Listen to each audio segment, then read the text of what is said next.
Good evening, citizens. My name is Ban Shattersong, former captain of the Bloody Hands Mercenary Company. And today we are not actually going to talk about Ban at all. Hello, it's Chris, and we're actually going to talk about Lindir Thornheart. Who's Lindir? You clearly are asking on your end of this microphone. Lindir is my brand new character. I say brand new, he's now got precisely one event tucked under his little belt, and he is the replacement for Ban Shattersong, the notorious and hardcore criminal that spawned this podcast. Lindir is very much a different character to Ban. He's arguably very naive, inexperienced, but fundamentally he's not a criminal and in quotes here, a good person. Now, the reason, just before we dive into the hots and knots for Lindir Thornheart at E3 this year, just wanted to explain a few things about him. Um, the first off is that I made him in about 5 minutes after Ban died, so I could get back on the field at E2. And I thought, I've got my longbow with me. I haven't used it with Ban at all because he's using a crossbow instead. And well, why not make a little Archer, Ranger of Ithilien style character and just see how it goes. And I had loads and loads of fun with him on the Sunday of E2. So he stayed alive, and as we trundled up towards E3, I had a little bit of decision to make. I think I actually made an episode about it. Was that if I wanted to continue with some of my let's say criminal aspirations and some of the plot that Ban kicked off, because there's a whole bag of it, I realistically would need to switch nations because I feel like on the whole there's no real social contract behind it. Of course, you can always play any character that you want to. However, I feel like playing Ban Shattersong and then rolling back as another Navari criminal who looks very, very similar is a bit of a piss take. You know, it's yeah, I'm basically just playing the same character again, and the whole death thing kind of didn't matter because, haha, I can come back and just be the same character with no real loss of progress, and just make up enough backstory that this new character knew everything that Ban did and was more senior in the gang and so on and so forth. So I didn't do that, of course. But then that presents a choice. The choice is to switch nation and play that character, the senior criminal who oversaw Ban, for example, perhaps from a Varishkan or League point of view with the Vieg. But then the other side of it was, well, why don't you just be good? For once, Chris, why don't you, for the love of God, just play a good character? No more chaotic evil, frankly, chaotic anything. Just try and be, if not lawful good, then neutral good, I guess. Um, sorry, is it lawful neutral? Gosh, I should know this. Anyway, yeah, so trying to actually play a good character, and I could safely say that playing that with Linda has been so much fun because now I've been able to actually talk to people that I've seen, OC and sort of at the end of events, but in character I can actually go places now. I can, sit around a fire and not have to worry about hiding from the militia or turning everything into an impromptu robbery, that kind of thing. And I've actually made loads of friends, and it sounds very cheesy, but it's been absolutely wonderful. So that is what I've gone with and stuck with for the end of E2 and E3. So, after that rambling intro, let's get on with Lindir Thornheart's Hots and Knots. Well, let's start with the knots because, as usual with these things, there's not too many. The first, it was actually quiet. Now, I know I've just spent the last 4 minutes and 22 seconds talking about the how lovely it was just to, be a good person, be able to sit around fires, make friends, etc. However, the downside of that is that the unbridled chaos that have been my events for the last, gosh, handful of years, um, was no longer the case. In fact, it got to some points on the Saturday later afternoon after a certain event that we will discuss today. But after that event had been wrapped up, I kind of thought to myself, huh, it's not really, there's not much for me to do. There's there's lots of things I can do, like let's go walk around the marches, or let's go chat to some people I've met, or see if there's a skirmish I can jump on, that kind of thing. But with Ban, it was right between 11:30 and 11:45. We've got to hold up this joint. We spend 30 minutes underground, and then we pop up again at 1:44 in the afternoon for a 1:45 arrival of a certain NPC, and then we hit them to crossbow, blah blah blah.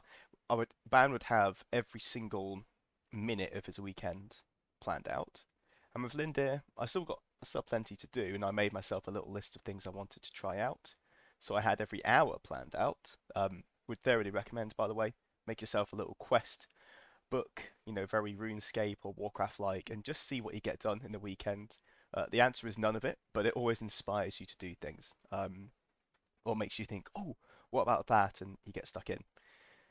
Anyway, Lindir was quiet, and that was a bit of a knot for me because LARP is such with only 4 events a year, it's rare, and I feel like any downtime is not wasted time, but it's non-optimized time. And I know some people, they go to Empire, and it's to chill out, have a few beers in the evening, lounge around in the afternoon, chat to people, do some trading, and you know what? That game is fucking wonderful, and I loved it, and I did it with some of my earlier characters. But now I've got this relentless rat-like hunger to keep gnawing away at something important. And of course, rolling a new character in, I'm not important. Linda has to build that reputation up again and become important or iconic or of any worth, let's say. Absolutely not implying that Ban was important either, but some would like to think so. So anyway, my first knot is that it was quiet. It was hot-ish, I would say. The reality of that is it was very hot, a very hot weekend. But Lindir, another great thing about making a character in 5 minutes, doesn't wear armor. I'm trying to play Empire a little bit like, I don't know, Battlefield or Call of Duty, with the longbow, where if I get hit, I go down, but if I hit other people, they usually go down as well. I don't want to call it hard mode because hard mode in Empire is no armor with a dagger, but in terms of combat, of course. However, the 2 hit points and avoiding getting killed does make it uh, very spicy, and also very cool because you're not wearing armor. Everyone else wearing armor, super sweaty, super hot, but for me it was a bit uncomfortable, but it wasn't sort of Saharan desert experience for me. So yeah, another knot is it was kind of hot. And this does lead into my third one, is that Lindir's war paint is awful to get off. Absolutely dreadful. If those of you who are listening go and check out Lindir Thornheart on Facebook, that's me, it's my character. It's a page just for my characters. You'll see the sort of distinctive black and red war paint, almost like a camo cam green line across his face. Now, I've done this so that I distinctly look different to Ban, because when I don't put any makeup on, oh sorry, any face paint, um, I look like Ban, especially if I wear a headscarf or anything that covers my head, like Ban used to, then I'm pretty much indistinguishable. And the idea was with that war paint, it's clearly a different character, and people they don't have a double take on me, as did happen at this event actually. So it just hammers forth that importance. But yeah, going to bed in this stuff. Oh my god, I woke up in the morning and it smeared all over me. I looked like the red guy from Captain America. Not really a Marvel fan, but I think I've got the reference correct. Um, yeah, he really should go easy on the stuff. However, I usually use snaz with a bit of fixing spray, and frankly, that's good enough. This time I used alcohol activated face paint, which is pretty cool. A little bit hit and miss with some colors, but overall, it's great for long lasting. It's like a long lasting effect. But God, the war paint I do in SNAS, and I woke up in the morning, my pillow is just this savaged mess alongside my face, and it takes hours to get off. Scrubbing that off in the shower. And then after the event, of course, I'm going to work, and I've still got bits of black underneath my eyes and red smudges, and it looks like I've been severely sunburned, but I haven't. So yeah, that's the only other knot. Am I going to stop doing it with Lindir? No. I love it. I think it looks fucking awesome. All right then, onto the knots. In no particular order, although the detailed version coming up in the next section of this episode is going to be in order. But just the highlights, starting off with a new player. I think one of my most recent episodes was a new player coming with me to LARP, and essentially, how do you help new players, and also how do you look after yourself, and what kind of things to expect. The reason I made that is because I brought Steve along with me. Steve is actually a friend of a friend I met online playing Arma 3. It's like a military simulation game, and a couple of years down the line, he's turned up to Empire. So it's a small, wonderful world, and it's great to take those Discord friends, those gaming friends, and bring them to something real. Steve had a fucking phenomenal time. He was almost in tears, and not real tears, but just a glazed look in his eye as we were leaving, and he went, "I don't think I'm ever going to do anything as cool again." Because your experiences might differ, but for me, when I first turned up to LARP, I was, at this point, I was thinking to myself, "Oh gosh, it's going to be a bunch of nerds in the field. It's going to be quite cringy," and of course, I was blown away by how professional, awesome, and fun it is, and of course, have continued to come. But just to see him have that realization again, it really awoke something in me, and that was just wonderful to see. And pretty much every day when we've been gaming, he said, "I can't wait to get back to Anvil Town." And yeah, what a moment, what a wonderful highlight for the event. Highlight number two is that the number 46 came out at E2 in terms of Lindir's arrow kills. I finally got up to 47. I say finally, it was a close run thing. It was actually thanks to the Dornish as we were exiting the battlefield on the Saturday that I got my 47th. It was some could argue 46 and a half, but I'll take the full point. And to beat my record and have people have people cheering for me, and I remember running up to the monster screaming, "No, it's mine, it's mine! Let me kill it, let me kill it!" And this monster, he was just chuckling on the floor. He was having a great time as I was arguing with these Dornish knights, like, "It's mine here, let me finish it. I've got a record to beat." And the monster was just having such a great time. And I mean, I was as well. The Dornish were having a good giggle, and yeah, really, really fun. Third big point, this is going to dominate the episode. I lost my memory due to certain events, and I've made a bunch of genuine new friends along the way. I actually ended up at a player event the weekend after E3, and I think it's entirely because this happened. And what a wonderful butterfly effect, butterfly effect to witness in real life, and from one simple accident, as you'll find out later, I've got another group chat on WhatsApp, so that's really cool. Point four, bands, legacy, and newspapers. If anyone is a fan of the Inquiring Ink Cap, they would have seen that Van Shattersong had a spread in that, and what a fantastic tongue-in-cheek article that was.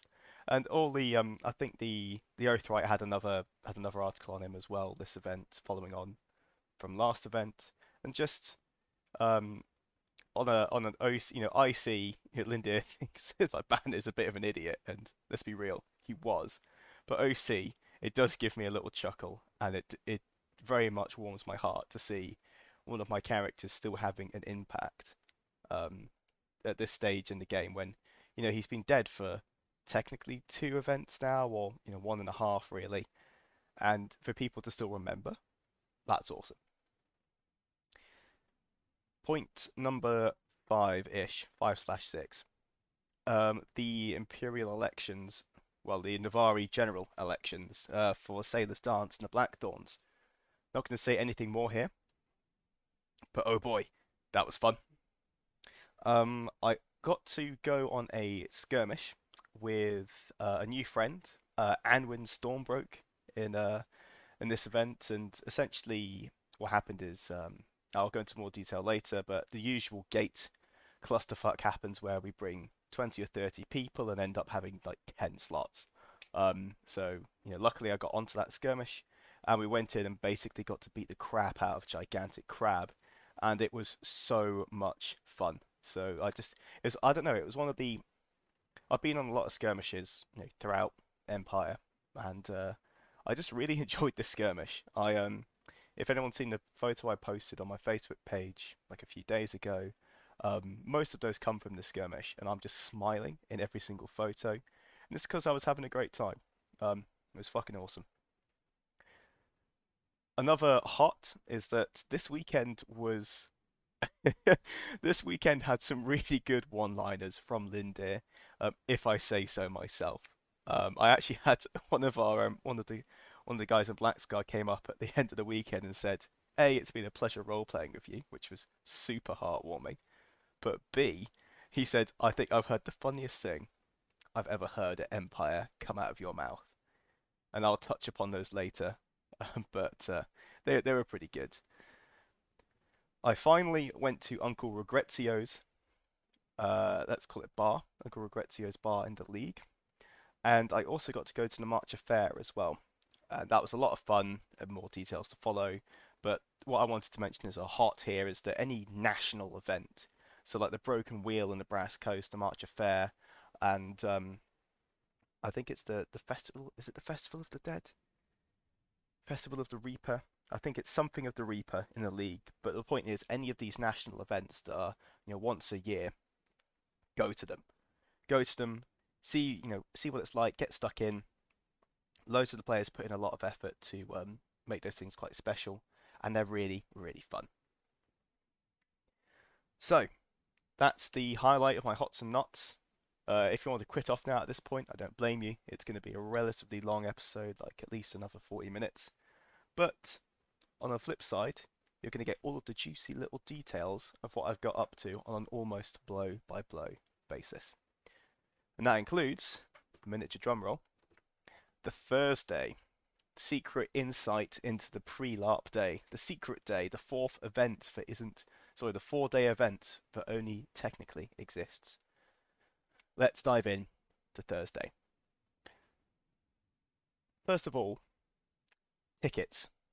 Gosh, having tickets instead of quoting a PID and the poor gate staff having to check a list. Really, really good idea, PD. Great job. I'm sure there'll be some with QR codes in the future to make them more secure, but for now, tickets, great. The Woodland is getting very busy now as well. So in case you don't know, you can arrive on the Thursday, the day before the event officially starts, from 1 p.m. It's an extra fiver to camp overnight. I thoroughly recommend it. You get to hang out with your friends and you sort of pack up and pack down anything. Well, set up. Pack down comes at the end, but set up in your own pace. Enjoy seeing your friends and enjoy a leisurely afternoon in the field before it gets crazy.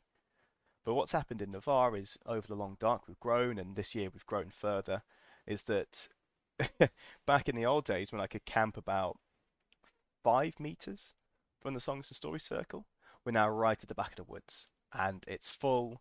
There's tents everywhere, and we're pushing as much space as we can get out of this play area, which is frankly I know it's quite crowded, and the camp planners have a difficult task, but at the same time, just to see it so densely packed and lots of people feels super cool. Like walking around a campsite, especially an IC campsite, is awesome. But yeah, getting very busy now, but luckily Black Scar have their nice little corner at the back, and it suits us just right.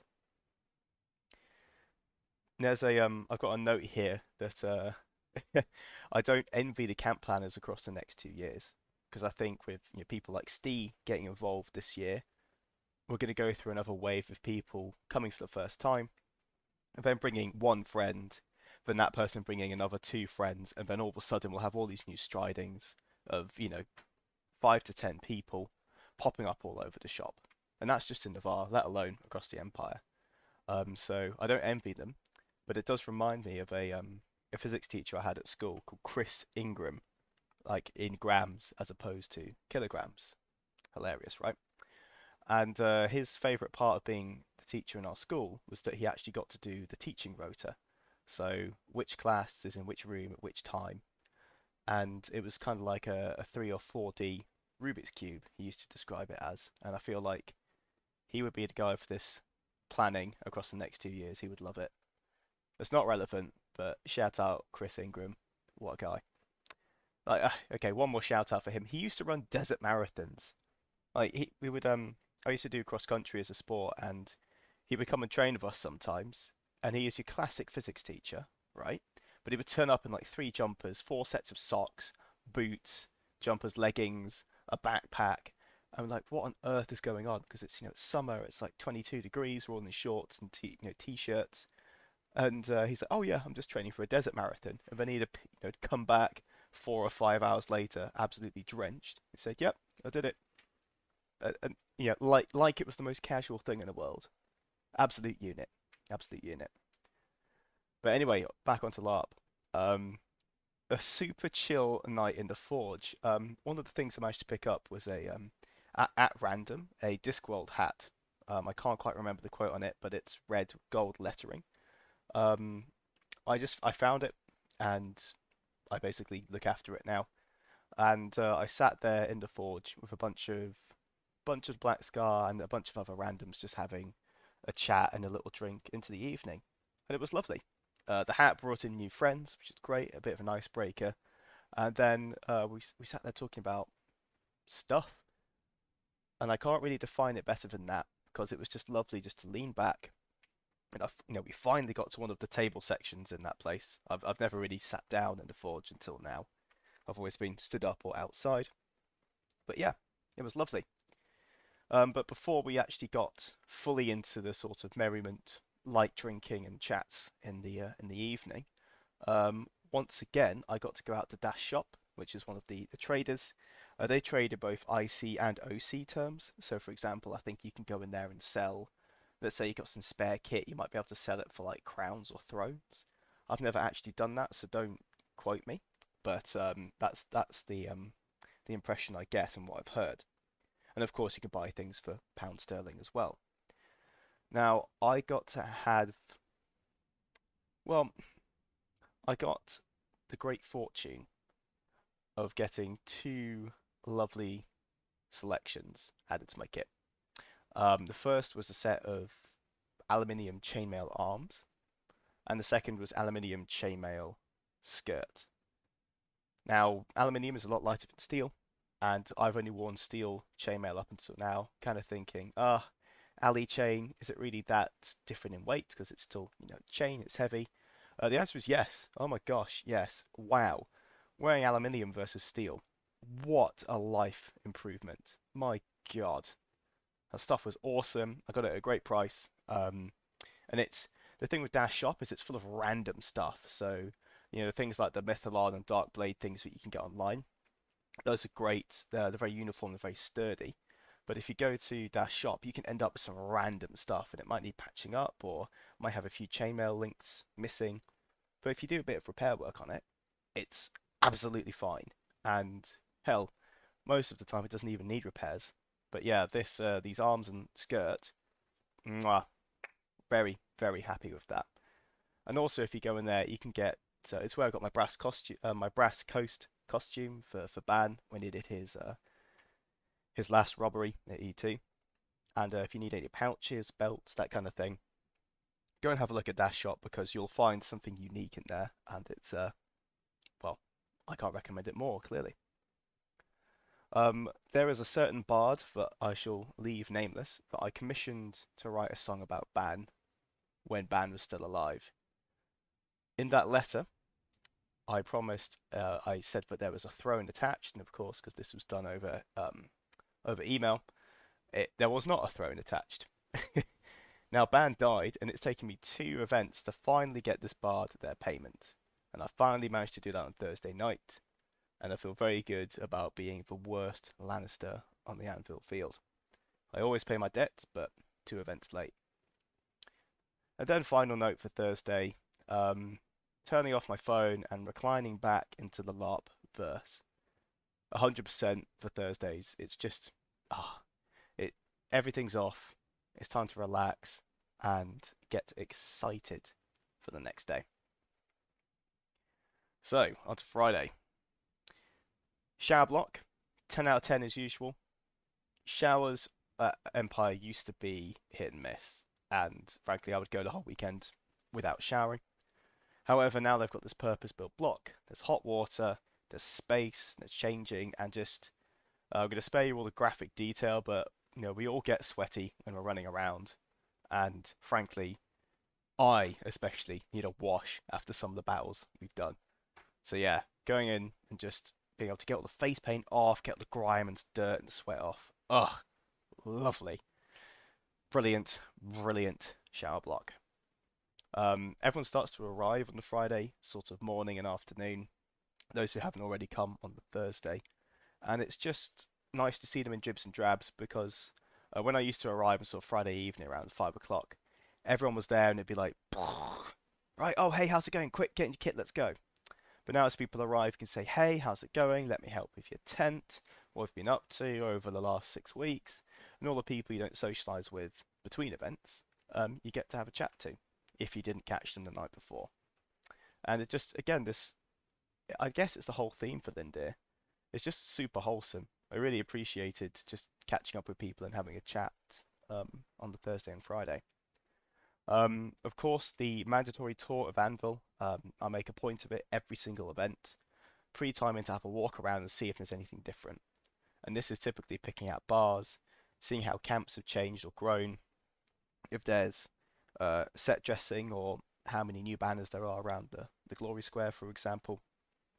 It's yeah, it's just nice. I don't think I noticed anything too different, but would always 100% recommend walking around on the Friday before time in and just seeing what's up. Next up, the Bardsteds. I talked just now about the going around seeing new things. One of those things, in my experience this year, has been the Bardsteds. They're a group of very, very talented musicians who trundle around Anvil playing music, and they, well, we had the pleasure of being camped on the opposite side of the fence to where they camp. So where I see their OC, and we got to hear them warming up, tuning up, and doing a little bit of practice. And just while we're sort of hammering away with our mallets and setting up our campsite for the weekend, this lovely music just drifting over the fence from about 5-10 meters away. It was lovely, absolutely lovely. We'll talk more about them later, things like songs and stories. But just when we were setting up camp, having this little musical experience trickle over the fence, just I can't put my finger on it. It just felt wonderful. Um, we also, as Black Scar, once most people had arrived, we did some drill. Now, anybody who's heard of Black Scar knows that we're a very old group, a very old unit, and we've fought together for the last 6, 7, 8 years at Empire. And I'd like to think, and I think it's fair to say, we have a good rep. We're an extremely competent, effective fighting unit. And the reason we have this rep is because we're actually good. We're actually very good fighters, not just individually, but as a cohesive unit. And the reason we've got there is A, years of practice, but B, drill. If any of you listening are group leaders or unit leaders, find a time on a Friday to get your lot together and do some drill. We have some basic calls that we do. So last orders is a defensive line with a front rank kneel, so you can't get how do I describe it? Not quite cold feet, but if you have a defensive line where people are standing, and if something terrifying shows up like an Ent or a pack of Etacaps, people will naturally take a step back and you'll give ground. If the front rank kneels, you're not going anywhere. And because you form that resolute line, the people behind you feel much more confident and you hold the ground much more effectively. And also you can brace two rows of spears over each other. And frankly, I've never seen any unit charge us in last orders other than one time where I think we were fighting, I think we were fighting Jotun, and essentially the monster unit was ready to respawn, and they ran into us and they died. So yeah, the last orders a defensive line. Bangarang is a charge, and the idea is it doesn't matter what the word is, but it's about call and response. So if I just go charge and start running, no one near me has any time to react or prepare for what's about to happen. So what you've got to do is have a call word.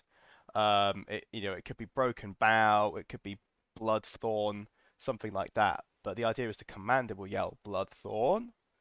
Everyone's aware shit we're about to charge, and then as an individual trooper, if you're ready to charge, you scream blood thorn, and then you start to go forwards, and it gives your whole unit a chance to react, prepare for the order, and then execute that charge in one go. The result is you get a wall of 20 screaming thorns running at you, and most units we bang around break, and if they don't, they die. So, yeah, having a good charge command, a good defensive line command is critical.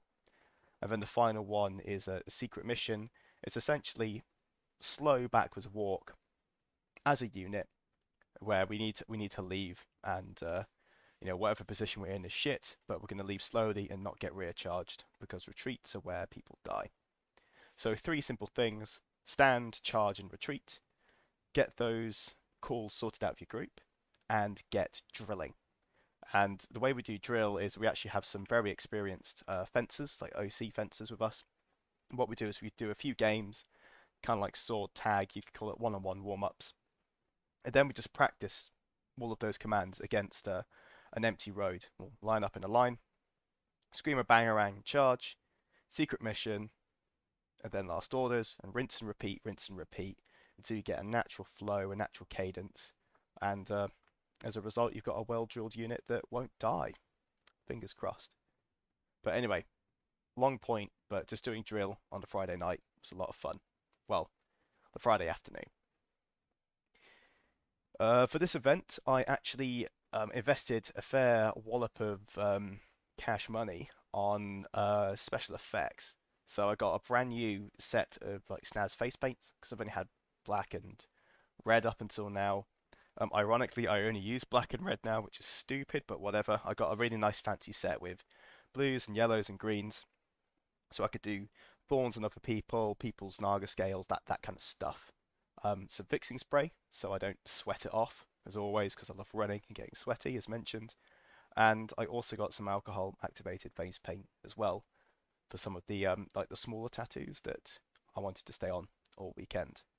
And it was awesome because up until now with my snaz, I've been kind of slapdash of it, and I've always had to sort of borrow people's kit, and I feel bad because I've been doing this for years, and frankly, I should have a better setup because I've spent years and years doing it, and I wanted to this event. I really wanted to up my face paint game, and I did. It was very fun, very cool. It felt really good to actually sit there. I've got it all in a single box and just whip it out. I've got my brushes, my mirrors, my paints, my fixes, and it was just an easy experience rather than going, oh, sorry, can I get a little finger of that? Oh, thanks, and feeling bad for using people's stuff because they've had to go out and get it right. But yeah, it felt very cool. But the other thing on the SFX side is blood capsules. Got a pot of fake blood spray, but also blood capsules you chew and then you kind of dribble blood out your mouth. I went through pretty much the entire packet this weekend. I loved it. It was awesome. 100%. Get some blood capsules, keep them in a pouch, so that when when you get injured, you can start just make it really dramatic for the people picking you up. And frankly, it's a lot of fun. But when you're face down on the floor screaming, and someone a physic gets to you, they turn you over, and there's blood just pouring out of your nose and your mouth, and you're like, help, help, mummy, I want my mummy, and you can see they're enjoying it. It's a game, but in their eyes, the initial reaction is, "Oh my fucking god! Oh my god! This is a real casualty," and well, it makes other people's LARP experiences more rich, and that is a good thing to do. Finally, um, I've kind of talked about this already, but my new armor layout, i.e., none, is a lot of fun. Call of Duty mode at Empire is very fun in terms of not having to sweat and change my outfit and my underlayers after every skirmish or battle because they're soaked. I can just run around in the tunic, trousers, and the jacket with my quiver and my bow. Getting injured is pretty common, but that's the price I pay for comfort. So anyway, that's what I was prepping on Friday, and the reason I mentioned my armor layout is I got dressed. I was thinking, right, there are going to be skirmishes and stuff after standing and the general's election, so I want to be ready for combat. Uh, oh wait, I am ready. So yeah, that was a nice feeling. Time in. Disclaimer. Lindir spent some the downtime between E2 and E3 in Sarengrave. It's just to the east of Thurunin across a big lake. It's full of Druge, and it was deeply unpleasant. Whilst Lindir is still naive to Anvil politics, his innocence is lost, let's say. And from an OC point of view, it was hard to be totally blind to everything at Empire, like fighting Druge, imperial politics, how money works, that kind of thing. When I first made Lindir, he was super naive, and I kind of, it was funny for the first event, well, the first, Sunday he was alive, but it just wouldn't make any sense for him to stay that way for long. So the backstory was, hey, he's gone to Sarengrave, he's seen some shit, and now, it's why he's good with his bow, it's why he's good in battle, but he still doesn't get the finer points of imperial politics because he has no experience still. So yeah, just use that bit of backstory to kind of average out the difference between E2 Lindir and E3. So, first things first, standing. Uh, the inquiring ink cap that I mentioned above ran an article on ban. Now, I was kind of aware of this, but I hadn't, the first thing when I spawned in, well, sorry, I guess timed in, um, I didn't go looking for one. I actually listened at standing, and what happened is someone tapped me on the shoulder and was like, "Look at this," and showed me the paper, and there I was in the papers, and I was like, "Oh my goodness, this is great!" And technically, I knew it was coming, but it surprised me so early, and it was so funny to read the article. It was absolutely brilliant. Um, what a way to start a weekend. We're barely 20 minutes in, and I'm already guffawing at myself, and like, oh, this is really nice. The second part of standing is that for those of you who are in Navarre, might have been aware that there was some difference in approach when it came to tackling the final remnants of the heirs of Terranel, I think, and the Feni that were in the way. Long story short, one of our former generals, Clay Taru, and one of our current senators, Travid Longus Path, decided to warn the Feni, which are ostensibly our enemies from the Empire's point of view, that we were coming. The idea was to get them out of the way so we could get to the heirs of Terranel effectively. Long story short, again, that plan worked spectacularly well. The Feni were, oh gosh, yeah, sure, we'll get out of the way. We murdered all the heirs, and we probably came out of that whole scenario smelling of roses in terms of tactical objectives achieved. However, people were not happy that we'd let our enemies know we were coming, and started. Travis was trying to speak at standing. He got heckled, understandably. I love heckling. Heckling is I've got a note here. Heckling is a sport, and what a good match this was, because we had two separate, the two divides in the nation yelling at each other. And then Travid, I have never, Martin Martin is my friend. He plays Travid in the game. Martin is an exceptionally nice and calm person, and that translates into Travid as well.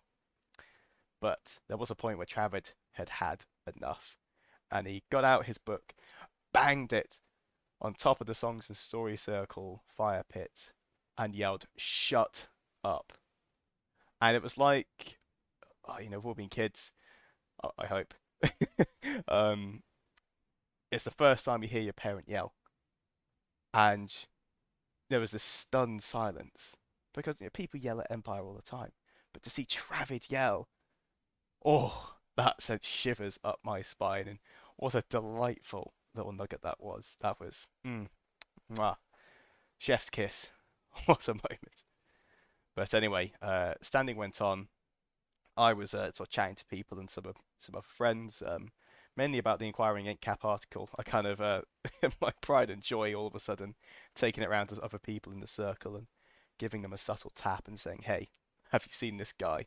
What a cretin, right?" So anyway, standing finishes up, and we move on to the elections. So, two armies, two Navari armies. The Black Thorns, one of our oldest, largest, and fastest moving armies, and our brand new one, the Sailor's Dance, or Isolas. I say a sailors. I don't know. Pronunciation is a guide, not a rule. Whatever. It's now a Sailor's Dance. A Sailor's Dance is brand new. It's just mustered, and this was going to be their first ever general. So, um, Lindir has a couple of friends competing for both titles. One is Clay, who was the incumbent Blackthorn general, the one who had dealt with the Fenny, and then Larkin Shattersong of Ban Shattersong's beloved friend was competing for a Sailor's Dance. Now I've only Linda's only met them briefly, but on an OC point, these two are my friends, and like, oh yeah, just watching them go for it, what an experience. So and both very different. So let's start with the Blackthorns because it was first. It was a real slugfest. Knives out, peak political PvP. Travid got dragged in again at some point. Loads of yelling from the crowd, and not least from a player called Hakon, who's played by someone called Justin. Justin is a phenomenal LARPer. Mighty, broad, tall, bellowing voice, and I don't know. This is going to sound like a bit of a love letter, isn't it, to you, Justin? But every single interaction I've had with any of Justin's characters has been wonderful. They've been so goddamn brief, but they have always been so funny and frankly interesting. I've always felt like I'm about to die on the end of them as he picks me up and breaks me over his knee, like I think it's Sanguinius and the Bloodthirster. But anyway, um, you know what? I've actually got them in my notes. So yeah, let's continue talking about Justin. So when I was playing Darren, who is my first ever character at Empire, we went on a skirmish. Uh, this would have been, oh gosh, what was Kiartan 2 feet. That was it. Justin was playing him, and we go on a skirmish. There's some loot. We get the loot and we get off. And I make the point at the end, like, hey, i.e. Black Scar, a contingent of Black Scar at this point, fought for this. We want some of it. And he was like, no, this is going in the nation's chest.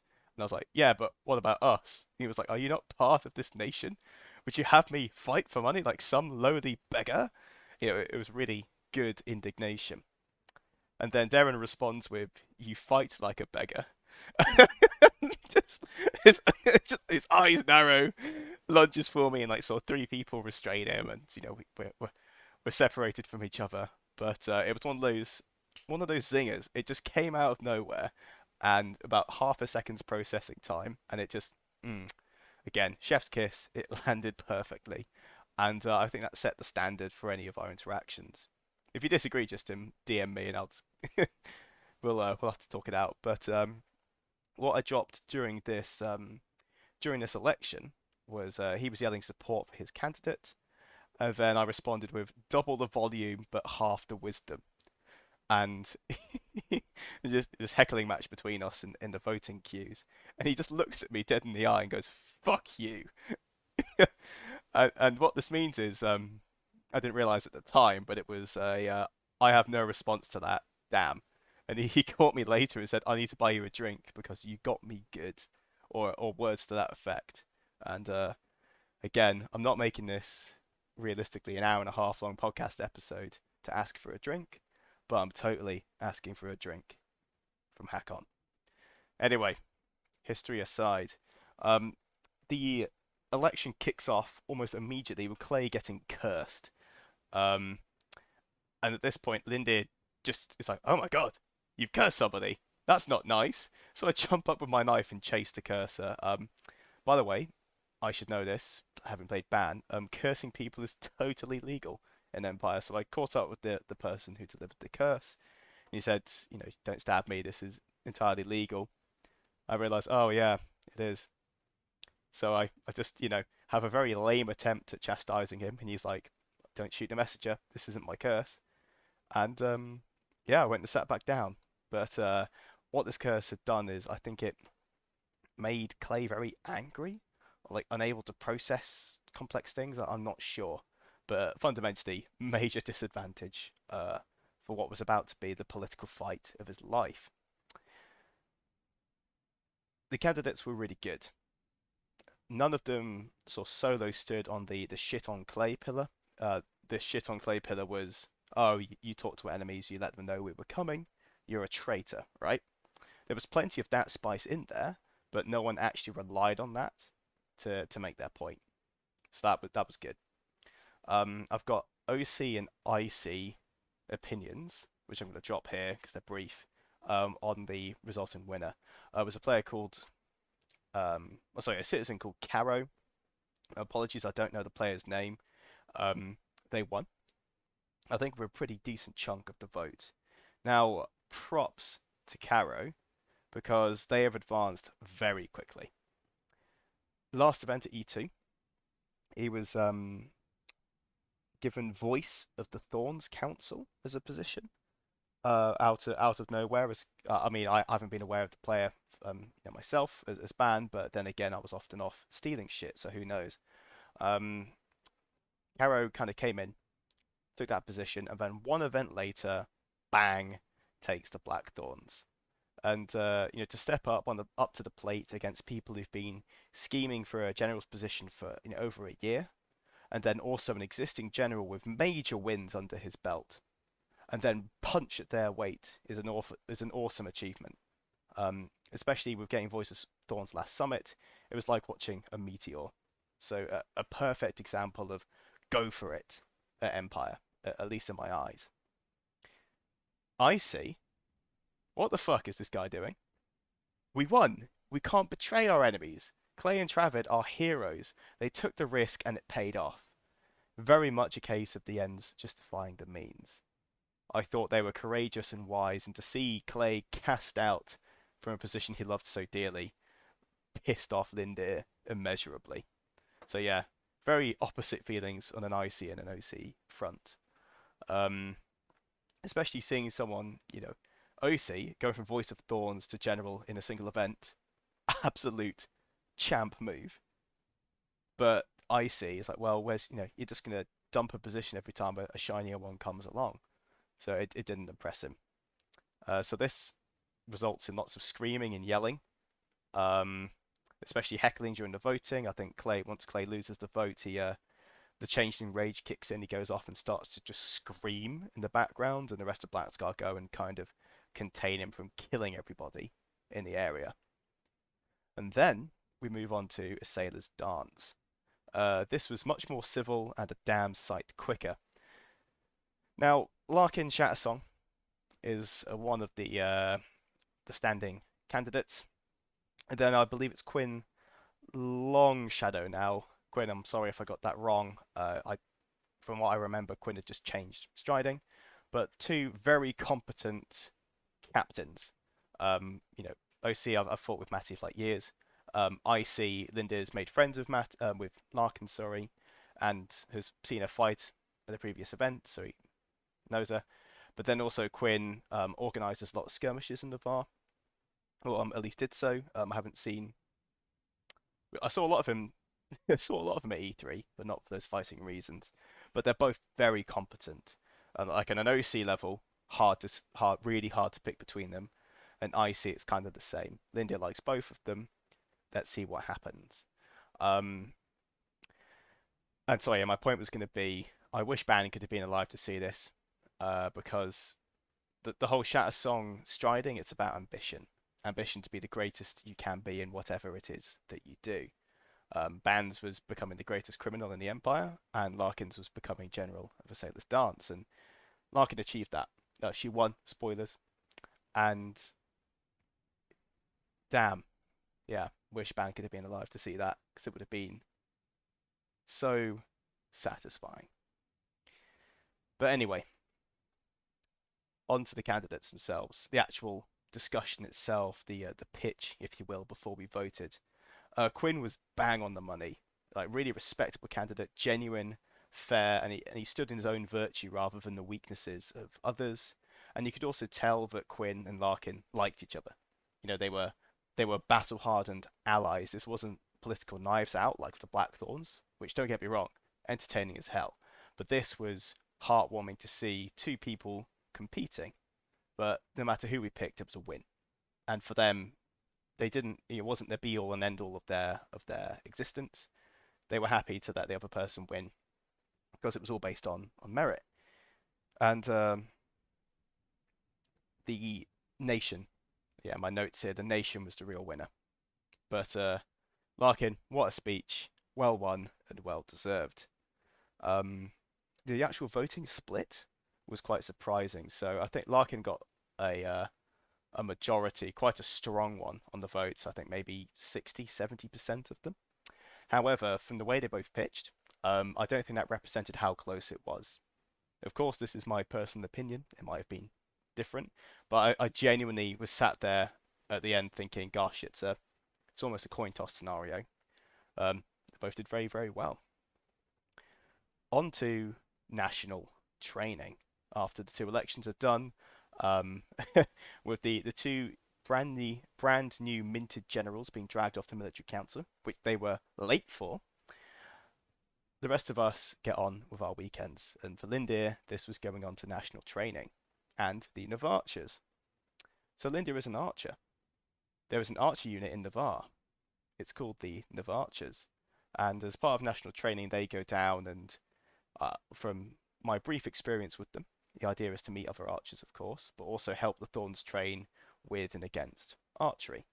So we did the usual, some combat drills, and from my point earlier on the Friday afternoon, drill, drill, drill. And I feel like Navarre has got better as a fighting nation in the last few years, and I think that is, I think a lot of it is down to these kind of drill sessions. They are critical, and if you haven't been to them, go to at least one. It's really good experience. And also, it's a social. It's really fun. So yeah, the Navarchers, lovely, lovely bunch. It was being run by Talis Ashbourne at this event. I think, oh gosh, I've forgotten Antonia's character name. Bugger. Essentially, there was a captain of the Navarchers who didn't come to E3, so Talis took over and did a really, really, really good job. Uh, the whole group itself really fun to chill with. There was a slight concern over the poundage of my bow. Luckily, it's not over. It's 28 pounds out of 30, but it's a pretty hefty longbow, and one of the kind citizens in the bar is actually a former UK archery champion. So when she pulled on this bow, she's like, "Bloody hell, this is.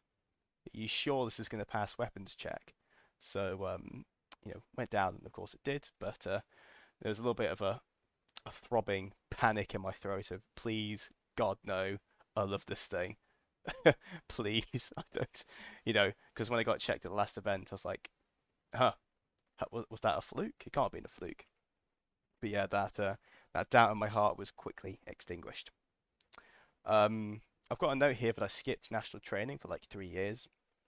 And as I said before, it's actually really fun. Um, how much of it applies in the field is a bit questionable, I think. I think there's a few scenarios where we, fight in groups of three against other groups of three, which is pretty rare. But it builds cohesion in the nation. It allows you to identify your friends who are going to be fighting with you in battle lines, and cohesion is fundamentally what wins you battles. Um, Again, in my notes here, look at Wintermark on the Sunday battle. We got him good, and I'll touch more on that later on. So, anyway, national training finishes. There's no skirmishes. There are, sorry, no skirmishes coming up on a Friday evening that Lindir's going to get on. So it's time to settle into the plan. And that plan is getting some cash for drinks. Hashtag story time. Last event, Lindir got shot on the front line whilst Navarre were retreating. The classic way for a character to die at LARP. Now, luckily, one Anwin Stormbroke picks me up and saves my life. At this point, I utter the classic "I owe you a pint," and thus we proceed to E3. Bearing in mind we only had, I don't know, 4 hours of game time at E2 when this actually happened. So got it all left over the distance between the two events. And then now it's time to make good on my debts.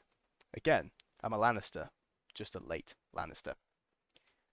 So I go off. I have a Dragonbone Forest. The only reason I picked it is because the Fizz Rep, the little bones, are really cool. I used to have a Tempest Jade mine with Ban because I like green rocks. Um, and then now I've picked on the sort of beigey bone cylinders. What can I say? I'm a simple creature. It's shiny rock or cool shaped cylinder. It's just fun to have a sack of them. I know I could you could get a military unit and step into the MU game, but I just like opening my player back and having just a bunch of bricks in there. It's so cool. I love the Fizz Reps, the resource Fizz Reps at Empire. They're just perfect. But anyway, time to go trading with my Dragonbone, and I go to the Orcs, and I've never actually traded with the Orcs before. I didn't go into the camp, but I met one of them at the front of their camp, that sort of gated area they've got, and made an absolute bomb.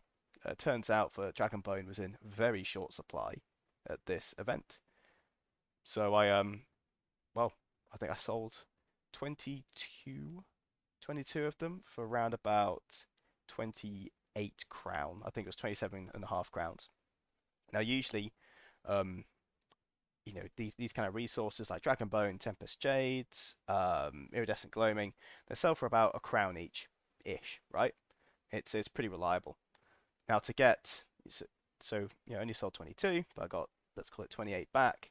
Yeah, an extra 6 crowns on top of profit. Pretty solid indeed. It was also that the orc actually had a little table for comparing the prices of resources and how many rings were how many rings it was worth and how many crowns and thrones that translated to for convenience's sake. It was kind of like an X and Y lookup graph, and I just thought that was very cool, very practical, very prepared for trading. Because my Empire maths has got better throughout the years, but I don't carry any kind of I don't know, not an abacus or anything like that, but I haven't got anything to actually do calculations on the fly on my character. I've kind of just done napkin maths most of the time. But yeah, it was just cool to see this little lookup table. It was sort of laminated and sorry, no, it wasn't laminated. It had kind of like a frame to it, and you could sort of drag this X and Y marker to whichever point on the graph you wanted to, and based on the resource, it had different charts. And yeah, it looked very detailed, and I was very impressed. So I made a good trade, and I spent the sort of 8 to 10 p.m. slot doing stuff like walking around, a decent amount of it in Wintermark actually, and taking my new like Steve, my new player around and introducing him to people and showing him Anvil IC, because the Friday afternoon walkabout is always a good idea.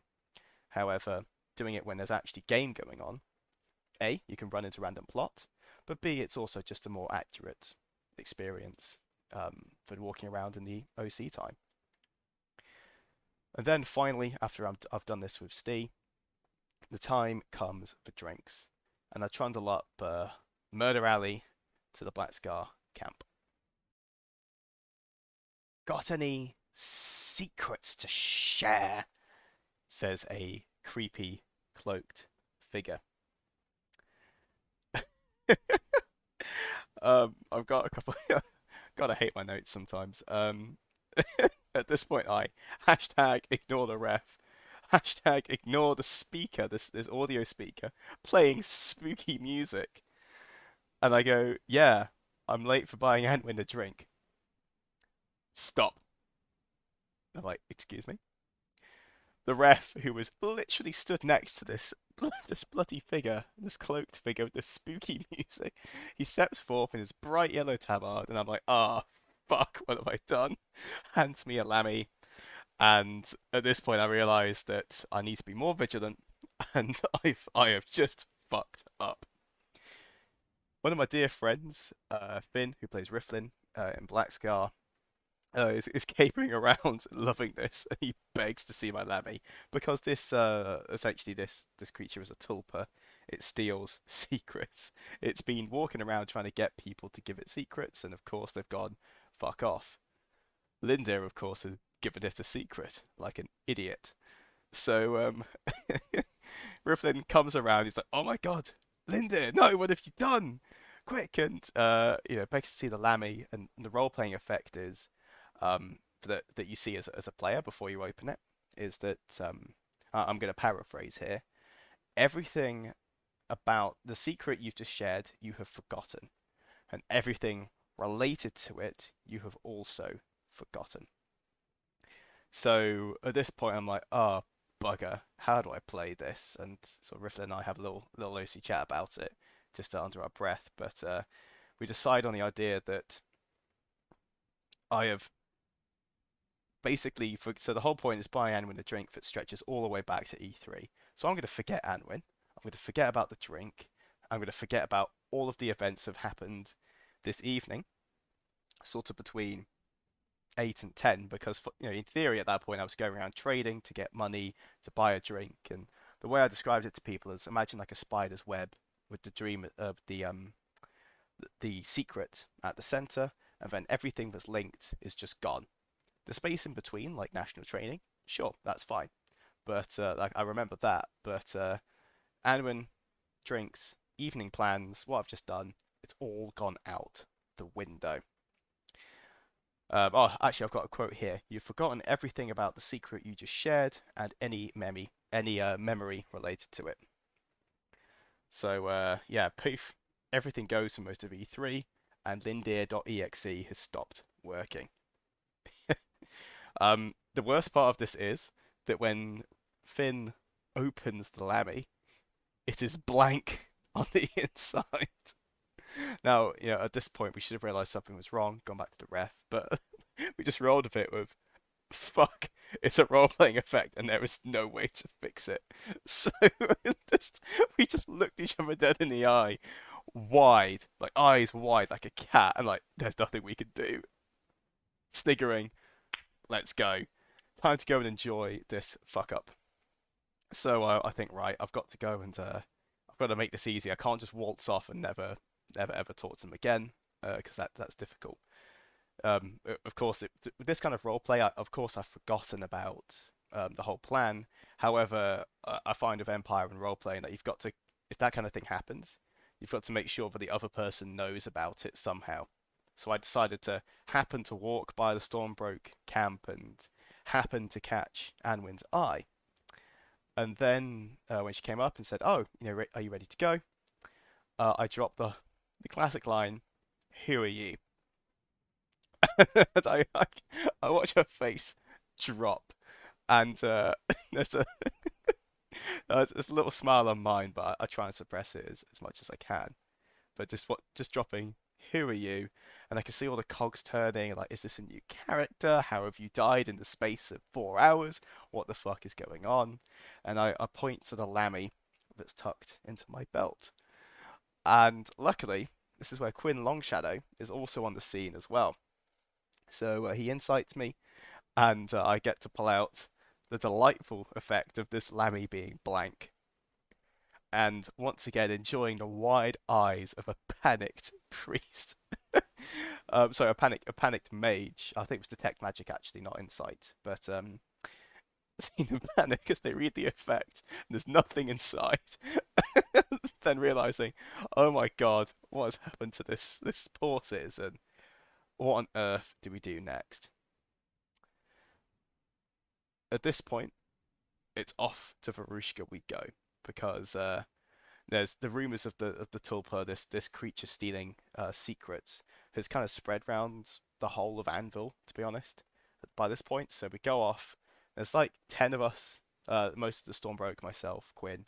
Um, we go off to Varushka, and with no real plan in mind other than we need to find out what the hell has taken Lindir's memories. So we go in there.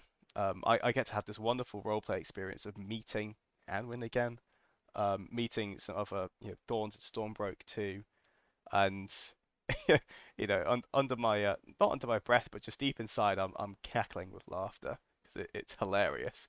But on the outside, it's quite wholesome. You're being really friendly, like, oh gosh, everyone's so nice here. Oh, you're all being really nice towards me. I've never met you in my life, but this is great.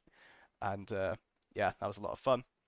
We end up in Varushka and have a fantastic roleplay experience with. I'm sorry, didn't get the name of their oh,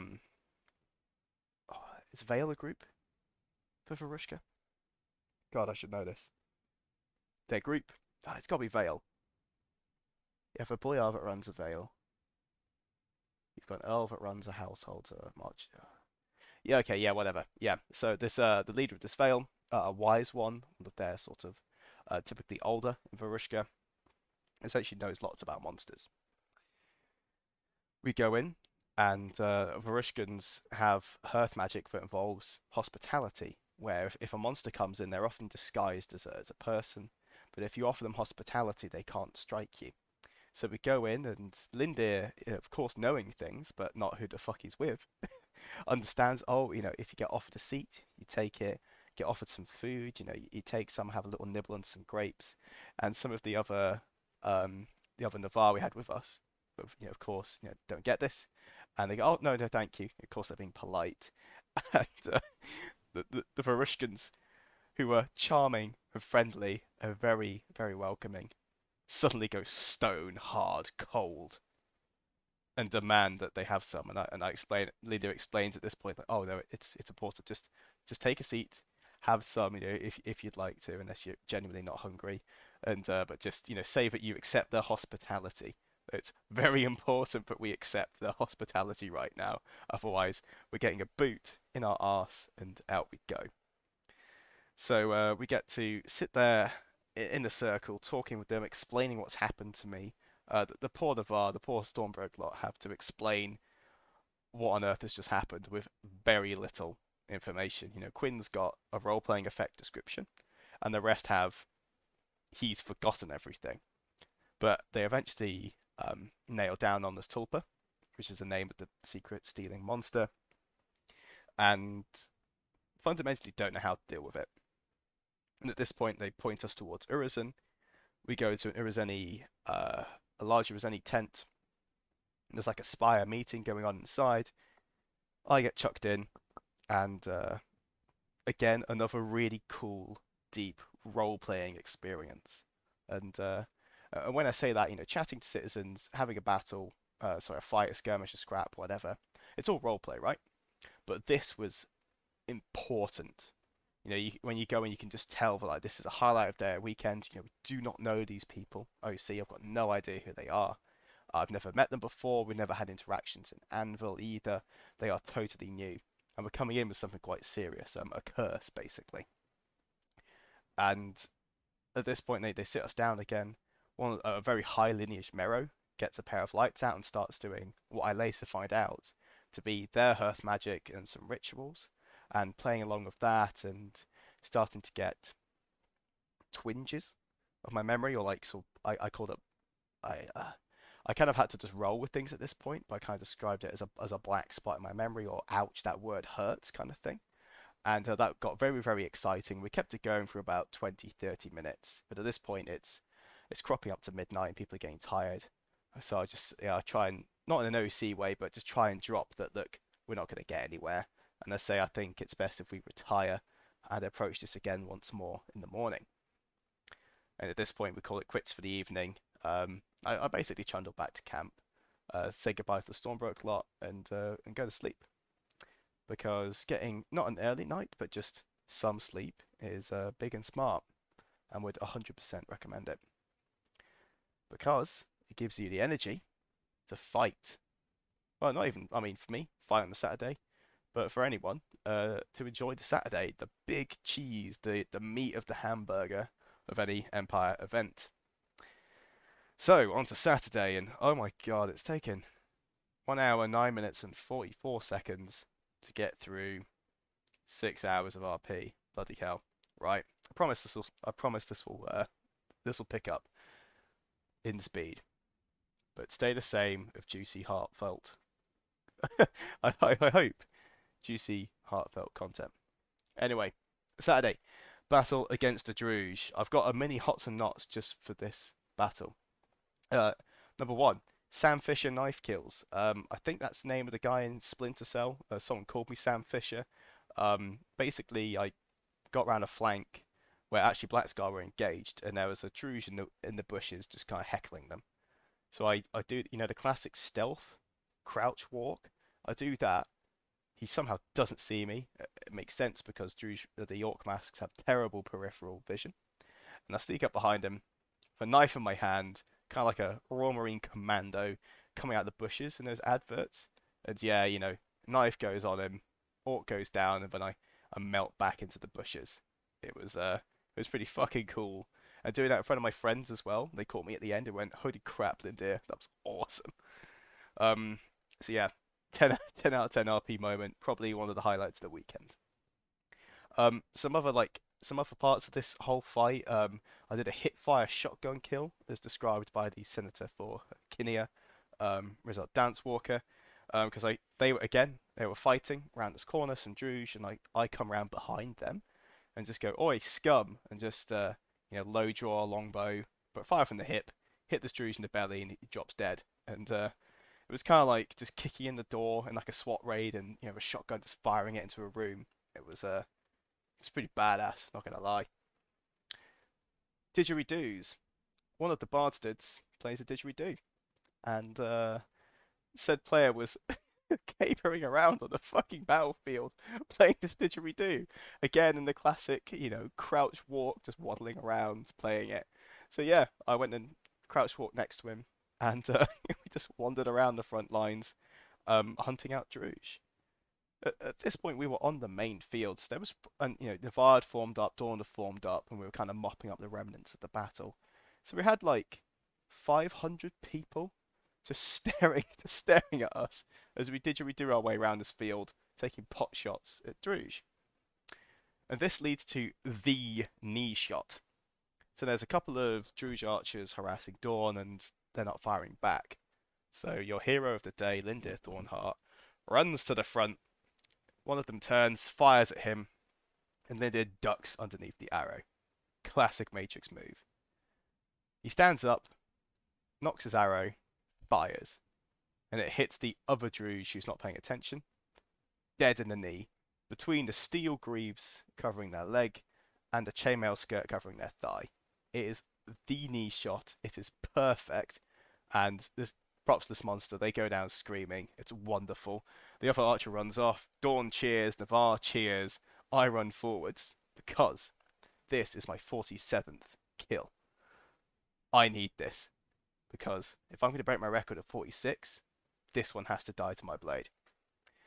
So yeah, I'm missing out a lot of the battle, but fundamentally it was once again for Lindir, loads of shots, skirmishing on the front line. One of my friends, Alison, she plays Gwen, using a bow for the first time. We sort of paired up for a bit. Another player, Ty, who I've done a few episodes with on this podcast, saw him.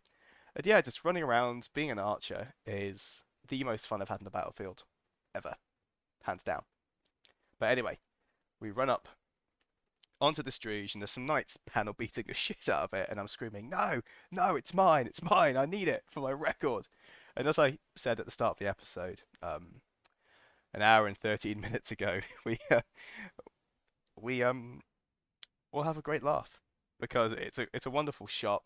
The monster congratulates me on it because this is over like 30, 40 meters. It was a real long dolly drop. It was a good shot. And Dawn go, "All right, it's yours, it's yours. Well done, citizen. That was glorious." And then the monster itself is cackling away as I sort of cut off his ears and stab him in the toes, that kind of thing. And yeah, a lot of fun and a real highlight. And yeah, it totally paints over the pretty close call we actually had inside the forest. I've put here the mad crush in the forest plus the triangle of death. So because the forest is pretty hard to maneuver in as an army, what happens is you have basically mobs on both sides, running into each other, and and it's pretty hard to get flanks because it's just hard bracken, and it's again like fighting in a spider's web, right? Where you can only travel along the web itself and not the space in between. And at one point, three blobs of Imperial troops get kesseled together by these Druge mobs on the outside. There's three ways into this glade, and they're all covered by Druge mobs, and we get surrounded. Now, Wintermark are used to getting surrounded. They form shield walls. They're pretty used to it. We are not. We are used to being able to run and run fast and away. We couldn't. So what follows is some of the most desperate fighting I've ever seen. Black Scar in there, a chunk of Urizen, I want to say, and some Dornish knights as well. And we get crushed, and we just fight tooth and nail. A lot of us go down. We get slaughtered in some places. There are suicidal charges to make space on other flanks. So Gwen and I, like, not point blanking, but maybe across 10 meters, we're popping behind shields and popping shots into knees, that kind of stuff, just to try and stem the tide. It is absolutely wild. And thanks to the efforts of all three groups, there's no one who can really be singled out. We eventually break open one of the Druge mobs, and we finally managed to get some space and fall back into there. But it was genuinely really close, like a 40 or 50 player kill. It was really quite concerning.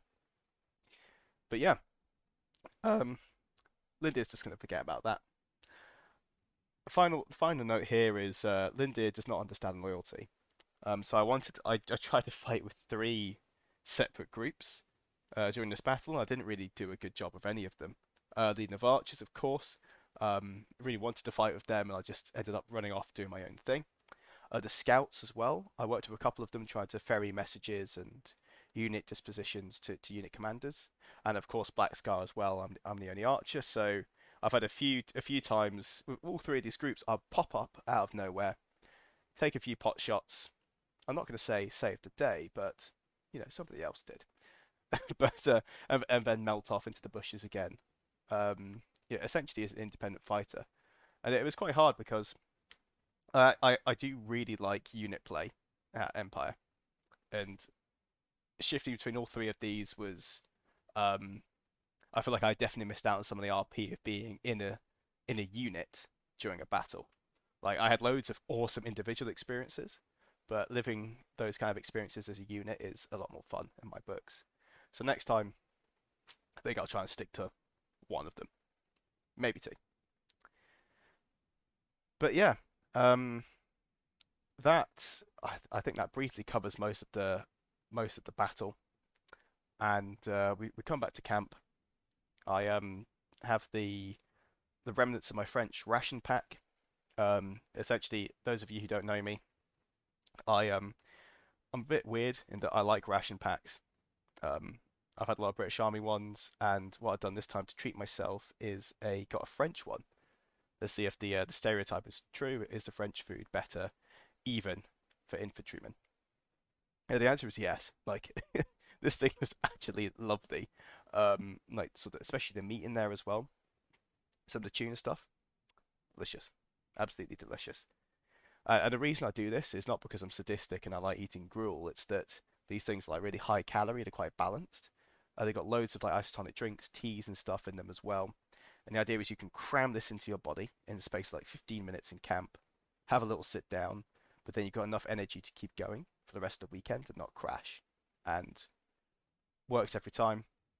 Would recommend you do it. What I used to do is queue up in Moorish and have my sort of 3 meals a day kind of thing. And it just killed so much of my weekend.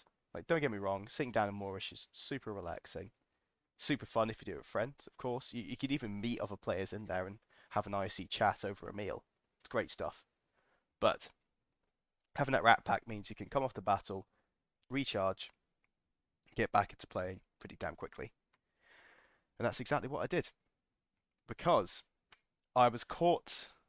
I'm going to have to be careful here because I'm not going to talk about something that's active plot. I ran into a group, the Redacted, and the Redacted took me to the front Redacted, and asked me to stand around and just wait while they redacted. And then once the event had finished, I was then discharged from redacted. This takes about 30 minutes. After this, I'm walking back up to the Navari camp, and who do I walk into? The person I'm looking for, Quinn Longshadow. At this point, I've got Steve, my friend, with me, and we start stage two of tackling Lindir's curse, because you might have forgotten, but Lindir had his memory deleted, because I'd forgotten as well until I just read it in my notes. Funny how that works, right? So yeah, we have a bit of a plot twist here. We realise that the Lammy isn't blank. It's just been stuck together inside out. I'm not sure how to explain it, but fundamentally the text is inside another piece of paper, and we just couldn't see it in the dark. Like we really genuinely tried at night, but during the day we had to, like, when you peel the sticker off, just a corner of it came away, and we just opened it up, and then we found some of the mechanical effects. Um, yeah, it triggered a lot of game, and it was a lot of fun because it felt very much like a quest, like a D&D quest. We had, Quinn. Quinn is a Vate. I'm pretty sure, at least a magical user, amongst other things. My mate Steve was playing just, bashy combat Thorn, chainmail, shield, sword, and then I'm rocking around with my longbow. So we've kind of got the mage, the ranger, and the fighter as a little three going around, and it just felt, just again, wholesome weekend. It felt cool. It felt like, hey guys, we're on a quest. Isn't this great? And we're walking all over Anvil. We get to Reggio in the end. You're trying to work out what the hell is wrong, and we're bouncing around all of these different information sources and trying to work things out. And ah, it was so cool. It was so cool. And we finally get to deal with this curse. Now, it does take a lot of stages, and I won't bore you with them mechanically, but the TLDR is that after a bunch of rituals and stuff, the conclusion is that the Tulpa has my memories, and they are gone. But I can get flickers of them back by engaging in Navari Hearth magic, which is sitting down and sharing a meal with somebody. Now, I got this. It's not correct to call it a curse, but let's just call it a curse for that mechanic's sake. I had that curse removed from me. So I was cured of it. And that's how we found out the result was, sorry, that the memories are just gone. It also left a secondary curse for me. I've got it for the next year, and it's essentially aftershock from the rituals used to find out what this first curse was. It's called Mask of the Blinded Weaver, and the idea of it is that it obscures my magical item bonds, and anyone sort of trying to detect bond on me will just get no effect, I think. And it also makes me I've put meerkat in my in what essentially meerkat at mundane objects, and what this means is occasionally things will catch my attention in the corner of my eye, and I'll go and look at them, but it's just something mundane. The Glory Square in Dawn was an absolute fucking nightmare because there's flags just fluttering everywhere, and I was just trying to stare at all of them, and it was hilarious. Like the Stormbrook lot came along and helped me, and I'll explain in a second, but just staring around and just my head just jumping from flag to flag. Um, Hilarity ensued, of course. So let's call this secondary curse the Meerkat 1, phase 2. At this point, Quinn is done. He walks off, and we realise we've got to the end of this plot. Let's crack on. Honestly, about 2 fucking seconds. Honestly, I want to say, it's like 2 seconds later. I genuinely think it was about 12 to 15. Because I said as much to Steve. I was like, Anvil has a funny way of giving you exactly who you want to see every time you need them. I said that, and 4 seconds later, I said this about, sorry, 10 seconds after saying goodbye to Quinn, and 4 seconds later, Anwin Stormbroke walks around a corner with the rest of Stormbroke in tow. And I'm like, oh my fucking god, would you look at that? And him and I just we just stare at each other, just laughing like See, see what I mean? It always happens that way. It always happens.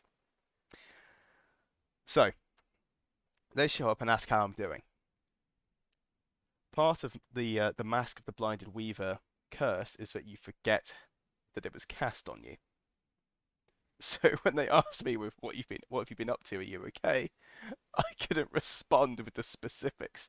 So this was just adding layers and layers of memory loss. Like I remembered that I've had my memories permanently stolen. I'm not getting them back, and I also forget that. So there's just this this memory loss trifle is absolutely heinous. But um, I try my best to RP properly. I think I do it okay, but inside I'm just breaking because I'm like I just can't like fundamentally it's done at this point. The plot is done. Let's just leave it. Lindir's cursed for a year. Whoop-de-doo. Time to fill those gaps in with doing stuff this weekend. But I can't say that because I don't know. So luckily Steve's been there listening in and he explains it loosely. The funny part is, of course, he's not a vape, so he doesn't really understand what he's saying either. So we have this ultra vague story about how Lindir is okay, but he's actually not okay because he's also forgotten why he's okay.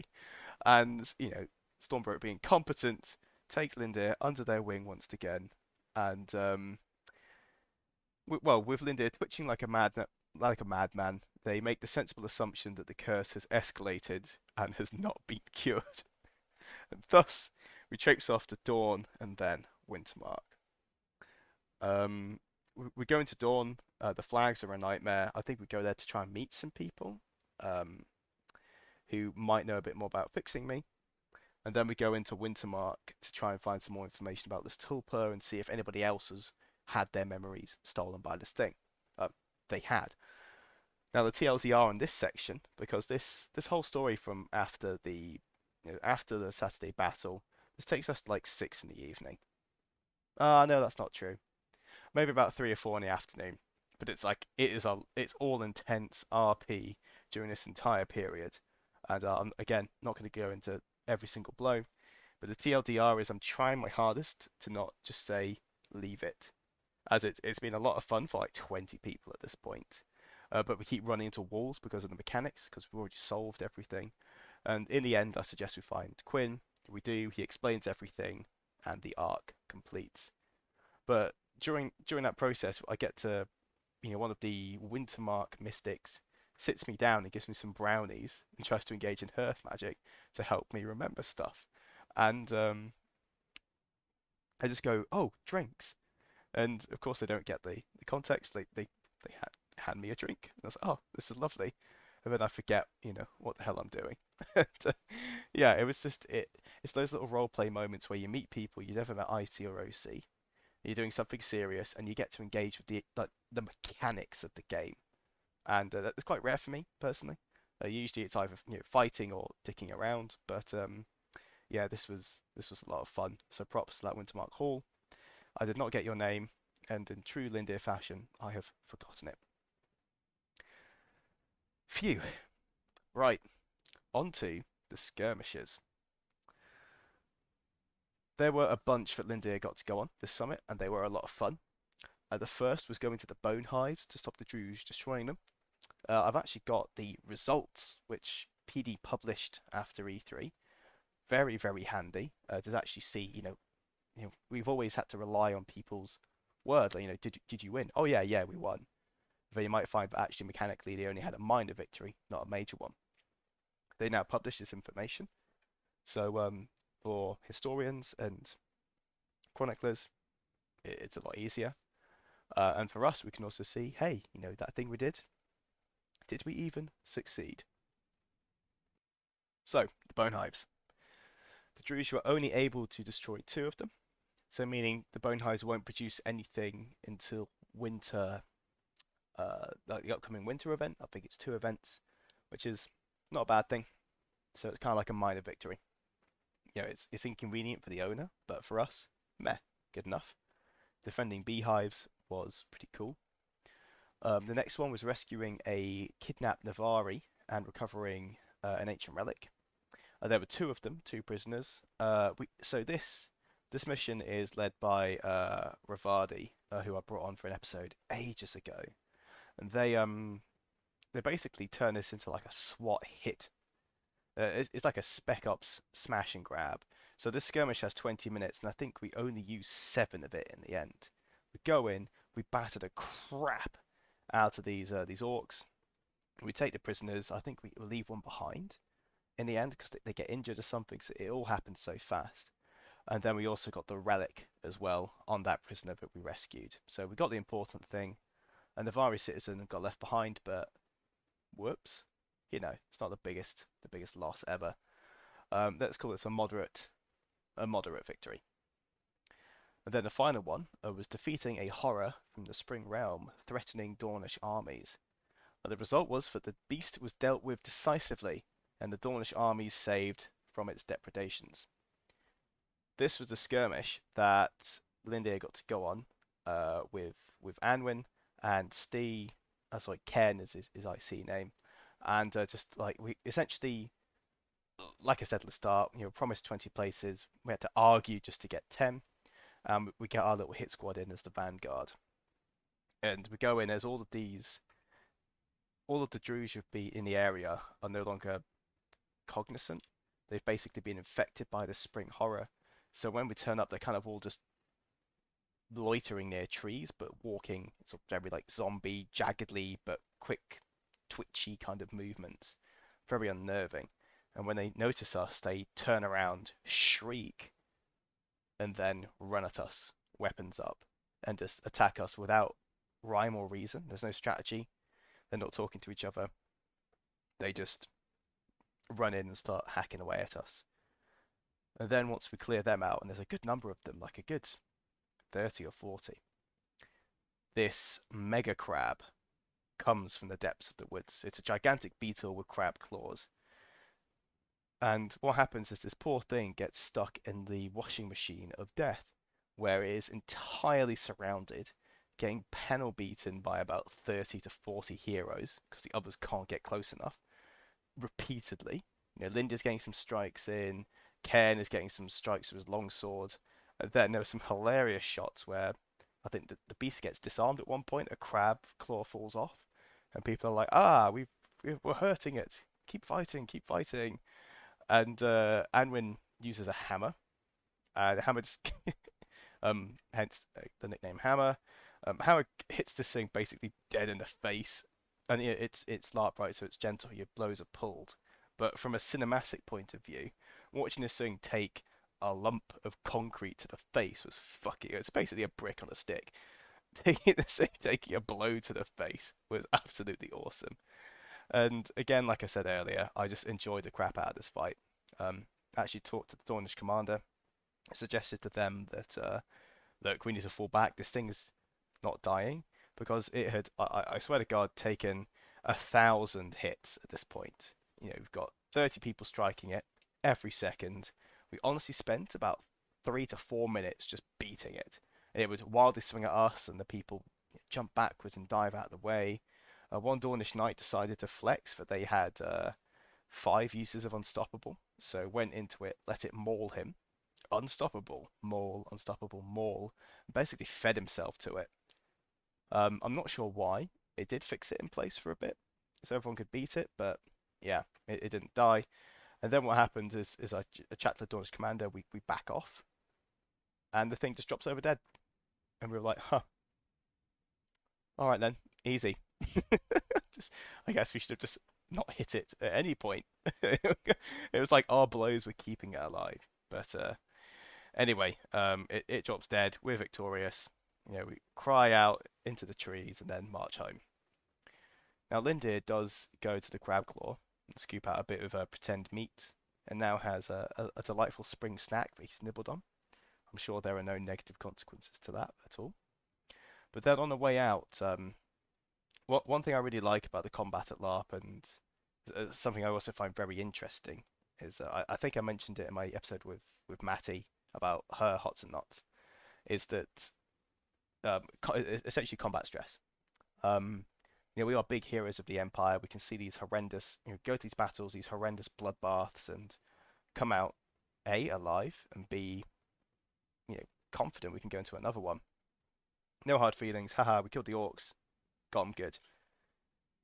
Now, part of Lindir's naivety roleplay for me is challenging that view of, why, God, how is everybody here so okay with this? We've been so close to death all afternoon, and we're doing it again and again and again. An experienced Roman legionary might have seen two, maybe three major battles in his lifetime at the peak of the Roman Empire. We see, two, well, technically one every summit, so four a year, four every single year. It's an incredible amount of stress and trauma, from an IC point of view to go through.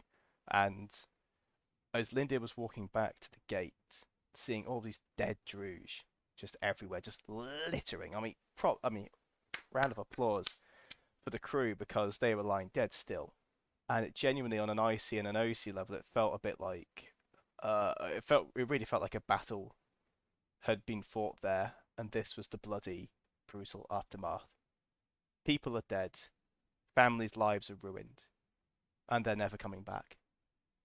And it's all your fault. You did this. These dead people around you are dead because of your actions. And that really hit Lindir. Um, it's Lindir's Facebook profile picture at the moment.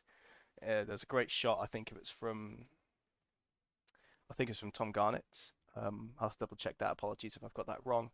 But at this point, I was really enjoying it with an IC and OC point of, this is fucked. What we've just done is totally immoral. And yeah, the Druge, we hate them. They're scum. But at the same time, I can't help but feel like I've robbed. I've been part of this great robbery of life, and it's a crime. And very, very powerful.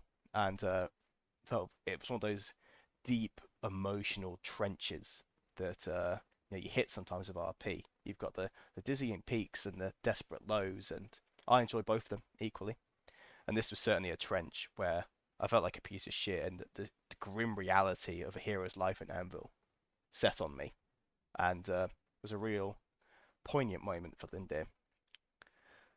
But anyway, we get through the gate, we're alive, and it's evening pub crawl time. Now, the at this point, the whole memory thing is laid to rest. It's time to make some new ones.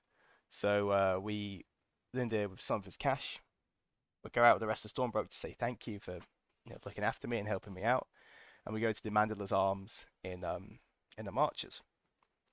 Now, the Mandela's Arms is a wonderful March pub tent. It's got benches and tables inside.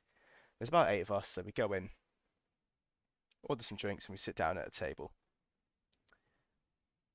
Just as we're sitting down, like sort of, literally, I think I get my legs just behind it. Another March comes over and goes, "Oh, sorry, we were sitting here." I went, "Oh, really?" Because I just booked this table with the barkeeper at the front, and the Marcher responds, "Oh, I didn't realize we took table bookings, and I run the place." I'm sat there like, in my head. But luckily, this Marcher's compatriot with him says, "Oh, don't worry about it. Let's go somewhere else." And he's like, "Yeah, yeah, sure." And they do get a seat at the next table over.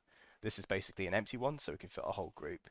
But just how quickly that came out, that was definitely Band's attitude there, just seeping through. But the Stormbreak found that hilarious. Of like, "Did you book this?" And like, "No, didn't book that at all. It just rolled off the tongue."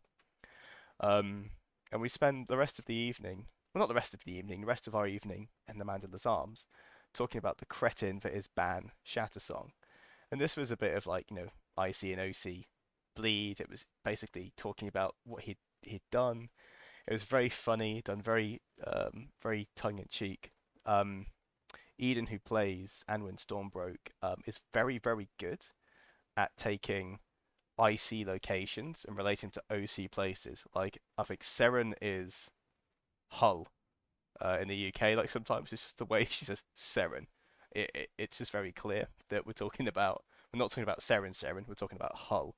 But Anyway, we talk about ban in that kind of manner, and then about 30 minutes in, one of the other Stormbrokes realizes that I was the player for ban and loses their shit. Hilarity ensues. She's absolutely, she's like crying of laughter because it's been pretty funny already. And then she realizes, and this just tilts us over the edge. We've all had a drink or two, and it was genuine side-splitting laughter for about 30, 40 seconds. It genuinely hurt, but well, it was wonderful. We finish up our drinks, and we decide to go on a pub crawl. And we mint a social secretary for the group. I give them a throne, and then off we go to Uncle Regretio's. Now I've heard lots of tales about Uncle Regretio's. For those of you who don't know, it's a bar that sells bad shots. You pay for a shot, you don't know what you're getting. It could be vodka, it could be cooking oil, it could be vinegar, it could be anything. Literally anything. Um, Typically, they're actually okay. Things like sours, that kind of stuff. They're not trying to screw you, but the point is they can. So it makes it a fantastically entertaining evening as we put like a crown or two behind the bar because it's only 5 rings a shot, and we basically take turns seeing what we get. Some of us get some awful ones, gag and spit. The others are okay for now. But yeah, it was just a wonderful experience, and the actual bar has a family tree, and they refer to Uncle Regretio as this actual person. They show his family tree, how he's involved with their. I think in the league they have. Is it families? Oh, Chris, you should know this. Let's call family. Oh gosh, right, I'm gonna put my money on family, but I know that's wrong. Anyway, yeah, this Leash family. Um, explain where Regretio came from and his history. So as you're having these dangerous shots, it's actually a very entertaining IC history lesson. They delivered it so well, very very fun, and was a fantastic second stop on this bar crawl. And then finally we end up at Songs and Stories. We sit around, have a chat, have a drink, and then for the first time in Chris's life, I actually stay to the end of Songs and Stories. I always thought it ended at 12. I think it ends at 1 instead. I'm not, or maybe 12:30. Um, at this point, the whole time thing has gone out the window. But the point is, I've never like since my early years at Empire, I sat around Songs and Stories and then kind of got into my own groove and did my own thing. But it was so nice to check in after like 2 or 3 years and see how much has changed, how many super talented performers there are, and also the song at the end where everybody pulls out their knives and sort of chants and gets close to the actual fire pit. I'm not going to destroy your ears and try and sing the song, but it's very catchy, and it felt awesome. Songs and Stories is possibly one of the best things in the whole of the Empire field, and this final few moments are the pinnacle of it. So very much worth going and hanging around to the end if you haven't done so already. And then at this point we time out, and I actually spend a bit of time chatting to one of the Dog's End players called Ben and Eden as well, and we're just chatting because we've only really met each other at this event. Like we've seen each other's characters around, but we haven't talked OC ever. We stay up until like, I mean, I stay up until like 4. They stay up even later. It was very nice. On reflection, perhaps a little bit of an error. Maybe let's not stay out until 4 next time, guys.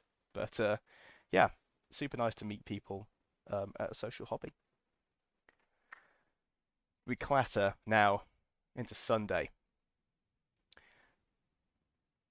Monstering. The Agara are a lot of fun. They are essentially human thralls of the Jotun, who are currently trying to fight to take back Bregasland. They've got some family history there. They're like marchers, but not exclusively or necessarily marchers, is what I've been told. But if you want TLDR, they're Jotun marchers. I can hear people getting mad at that already. Um, Part of the brief is specifically no marcher bullshit. Um, that doesn't seep to everybody who monsters. There's a little bit of it, and in my personal opinion, it does. Monstering is always fun, Like if you're Druze, you get to caper around pretending to chop off people's ears. Jotun, you get to make up this crazy long backstory as to why you're so mighty, then die in 4 seconds against a knight. And when it comes to Yagara, you can talk about the potato fields that you're fighting for example. Now, we we caper around, we get put on the front line to receive the charge of the Imperial Army. I mean, I'm literally wearing there's a picture of me again on the E3 Hots&Nots photo I put on Facebook. I think the bottom left one, I'm in my Yagara costume. I'm literally in a tunic, a bandana, boots, trousers, and I have a spear. Like that's it. That's literally it. Three hits basic, thanks to being a monster, and that's it. I don't die in a single battle because we actually give the Imperials a damn good spanking. We receive the charge, and what happens is as the Imperials charge us, they don't charge in a wave, but they kind of charge in two prongs. So they hit two parts of our line very hard, but then they leave these huge gaping sort of V-shaped gaps in between. So, I take our merry bunch of Yagara and we storm into this gap and we start to break apart their line. And fundamentally, what happens is the classic Wintermark donut. We get two donuts. We actually have two entirely surrounded sections of the Imperial Army. Yagara all around them. Some of the Jotun Emu units, elite military units, hence Emu, are sort of scarpering around, dealing with some of the tougher opponents that we have. But yeah, we absolutely destroy them. You know what? We get a chant going, like a huh, huh, and the Yagara start to chant in rhythm. We start to get attack, attack, attack, and we take loads and loads of ground. And we start to, we crush them. The refs, of course, step in to stop us actually crushing them OC. But I see we've got them dead to rights. They're just surrounded, and the Imperials surrender. I believe that's what I heard. I haven't checked the official results, so I could be wrong. But yeah, they actually surrender and they slink off the field. I think the Brass Coast lost 40 of their members or something like that, and we heckled them all the way. We yell at them, cowards, go home, blah blah blah, haha. You've lost. We're mightier than you. We're more courageous than you. Where's your courage? That kind of thing. And we know we're doing a good job because at this point, specifically a ceasefire, no weapons to be drawn, no blood to be spilt. One of the Imperial heroes knocks and looses an arrow at me, misses, but then gets condemned by his entire group. And it was just very cool to see that kind of RP kick off. Because of course, you've been beaten. You're like, oh damn it, this guy is just yelling at me. Fuck him. Try and shoot him dead. And it was a really, really cool moment. And could it be the end of Short John Silver, the Yagara? But it was not this day. There's another highlight here. We're going to call this Imperial Citizen Laces. They were a winter marker in a red coat. Now, what I'd heard from Redacted earlier on the Saturday when I'd been redacting was that they'd been caught out on the battlefield on the Saturday by Druze saying, "Oh, your laces are undone." He'd looked, and of course his laces were not undone. The Druze laughed at him, and he'd been got good. We decided to do this again, do this a red-coated winter marker, and we got him good. I believe there's actually an Oliver Facey photo of him flipping us off after the event. But yeah, we kept yelling at him, your laces," and pointing at our feet. And then he goes down, and about 30 Yagara at this point cheer, bellow, and laugh, and start to sort of dance and sing and clap, and it's hilarious. Like the guy you just see on his face, he's like, "Ah, oh, god damn it!" The people next to him in the line are like, "Ah, oh, damn, dude, they got you good." And so yeah, it was highlight the battle for me. Absolutely brilliant. Loved it. After the battle and our glorious Yagara victory, and there's a couple of rituals being cast on Brenos, the Quiet Step General, and on Larkin, the not so newly minted, but still very new Mercedes Dance General. I think this is to enchant their armies with some crows.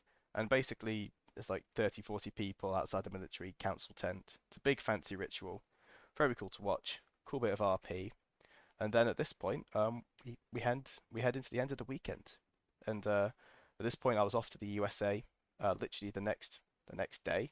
So I had to pack and get out sharpish. So apologies to anybody who I didn't, well, say goodbye to on the Sunday.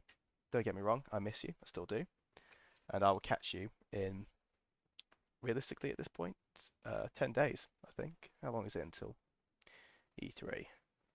Sorry, E4. It's going to be 1, 2, 3, yeah, 10 days. 8th of September. It's actually, first of all, thank you for getting to the end of this episode. It's been a long one, an hour and 50. The reason I'm doing it now is because I've only got, frankly, the rest of this week before I travel up north and get ready to go to E4. So time flies when we're having fun, doesn't it? So yeah, I pack up, leave, and that brings E3 to a close. So yeah, I would honestly say this was the most fun I've ever had at Empire this weekend. Um, I hope I can top it. I believe I will. But this time it's really about the players I ran into, the RP experiences, and the good nature of it all. I've used the word wholesome like probably about 1,000 times in today's recording, and it's because it's true. Um, Being a nice character and having nice interactions with people is lovely. And whilst I really enjoyed the crime side of ban, I'm really glad I chose to play a half decent citizen and engage with the game as intended, I guess.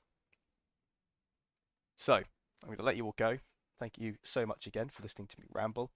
Of course, anyone I've mentioned, if you're not happy with what I've said, DM me. I'll take it down, edit it out, all that stuff. I know I dropped a couple of OC names, so apologies. Um, but they'll yeah. So first names. I think we've run into each other before. I've mentioned you on other episodes, but again, as always, anything you don't like, DM me and I'll cut it out. And to the rest of you, thanks for all the support as usual.